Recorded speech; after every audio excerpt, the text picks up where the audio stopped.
G'day guys, welcome back to the channel. My name is Jono. Thank you so much for joining me. Before we go any further, please hit like and subscribe. You can also head to my website, jonosguitar.com.au for some Kemper Profiles. Now, I love Engl amps. I used to have one. I used to have a Fireball, and I had it through COVID, and spewing that I didn't hold on to it because it's a pretty awesome amp.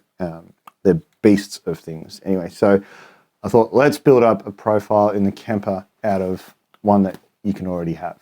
Okay, so starting off, we are just going into Rig Manager, hitting My Profiler, and I am typing in Engl here, and then I've got all these that are just within my profiler. So some profiles are different. This is my stage, so it might be different to the toaster ones or whatever, but if you can't find this specific one that we're going to use here, which is GB Engl Powerfall 2, head on to the Rig Exchange and search that, and you should be able to find it.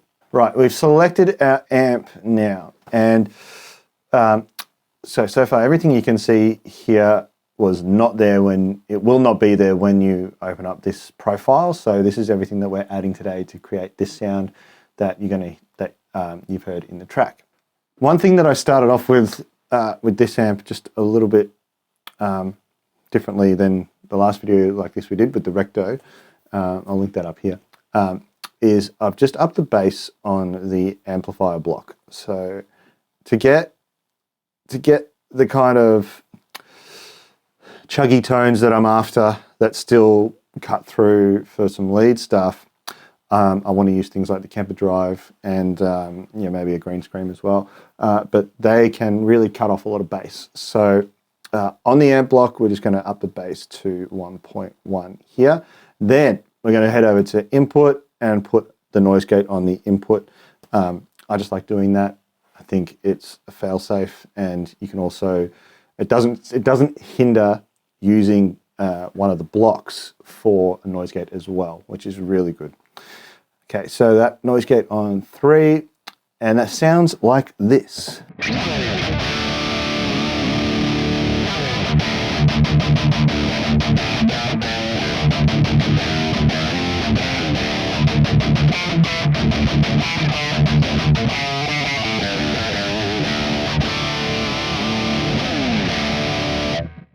So we have our bass tone.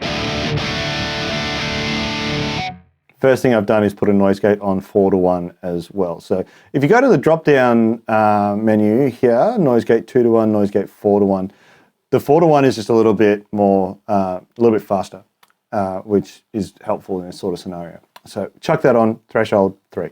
Happy days.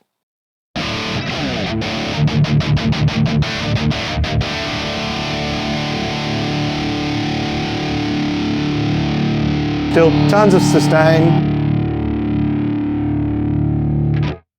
and it cuts off nice and quick. All good. Now, Kemper Drive.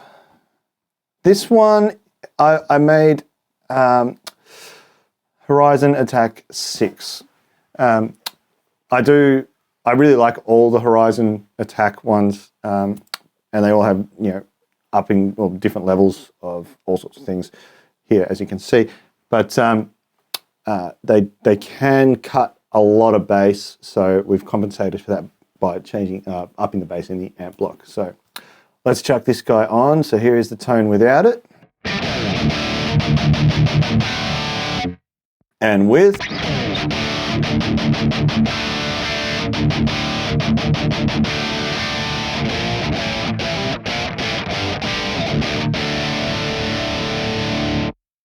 What we're doing here is adding a little bit more drive, and it's kind of just like focusing the tone a little bit more.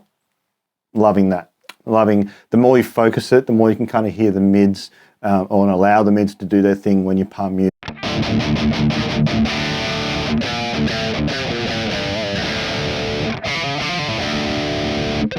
Drive is at 3.3, tone is at 5. Pretty much the drive is the only thing that I've taken down a little bit. I think it comes in stock at 5.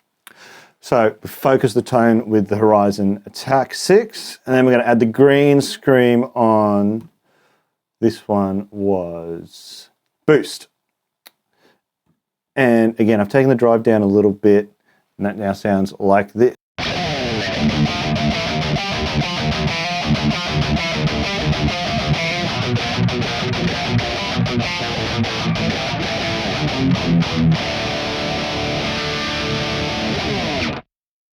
Now we're talking. Loving that tone. As you can see, the drive is not really up very much, but green screen, it's Tube Screamer-esque, right? So having that volume pumped is getting what we want out of it. Moving on to Studio Equalizer. Again, this is one of those things that I try and have in every single profile that I make. They just make everything sound a bit better. So, and width.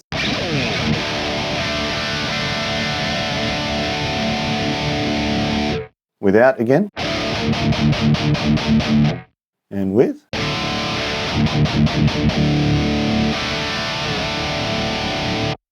The only thing I've changed in here in the Studio Equalizer is that low gain, just boosting that a little bit. The EQs, Studio EQs, and a lot of these EQs here, these are all super, super powerful. So I did have this up at about 3 dB increase, but it was actually clipping my preamp, my interface with it up that loud. So yeah, super, super powerful, these EQs. Now we move into my kind of effects. Easy reverb. I just like adding a bit of space to a profile. I just feel better under the fingers with it. So here it is without and with.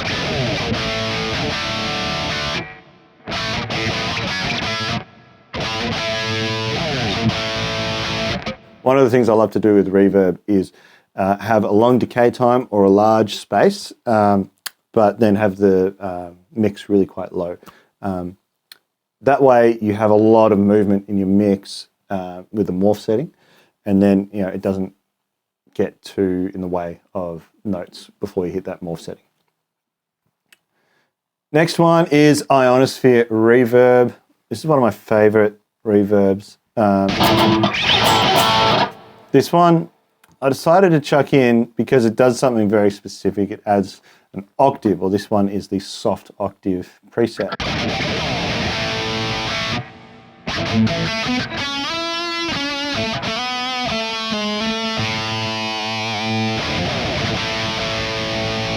Now you might not hear much of a change straight away in that, but the Ionosphere Reverb really is there for the morph function and that soft octave when we morph it.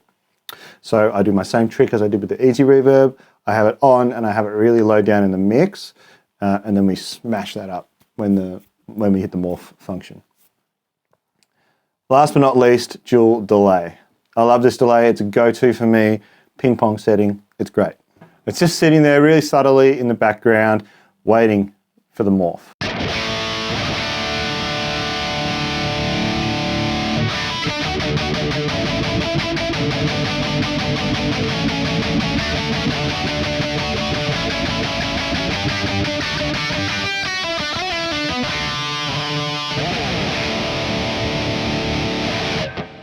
So with all these effects on, can we still kind of chug and palm mute?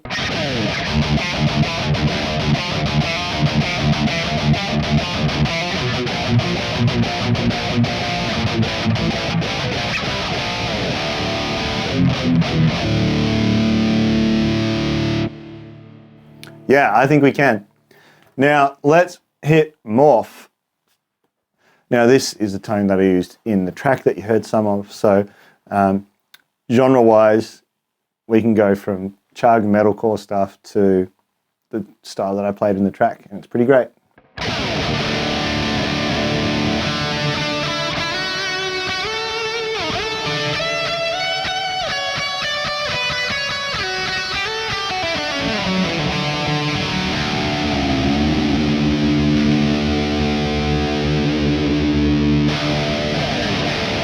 Alright guys, that's enough rambling from me. I hope you enjoyed the video and the tones and the music. Please head to my website, johnridsguitar.com.au for some Kemper Profiles. Please hit like and subscribe, and I'll see you on the next video.